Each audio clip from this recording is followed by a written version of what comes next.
మన ప్రభు అయిన యేసుక్రీస్తు నామములో మీకు మా శుభాభివందనములు. ఈరోజు దేవుని వాగ్దానము, వాక్యము శరీరధారి అయి కృపాసత్య సంపూర్ణుడుగా మన మధ్య నివసించెను. తండ్రి వలన కలిగిన అద్వితీయ కుమారుని మహిమ వలె మనము ఆయన మహిమను కనుగొంటిమి. ఆయన పరిపూర్ణతలో నుండి మనమందరము కృప వెంబడి కృపను పొందితిమి. యోహాను 1వ అధ్యాయము 14-16 వచనాలు. The word became flesh and made his dwelling among us.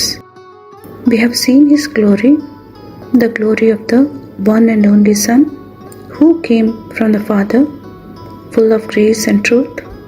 For from his fullness we have all received grace upon grace. John chapter 1 verses 14 and 16. ప్రార్థన. ప్రేమగల ప్రభువా, ఈ దిన దీవెనకై వందనాలు. ఎన్నడూ విడువని ఎడబాయిని మీ కృపకై మీకు వందనాలు. మీ కొరకు కనిపెట్టుకుని వారు, మీ శరణు జొచ్చిన వారు ఎన్నడూ సిగ్గునందరని, వారి పక్షమున కార్యము సఫలము చే దేవుడువని విశ్వసిస్తూ యేసు నామములో వేడుచున్నాము తండ్రి. Amen. Have a blessed day. God bless you.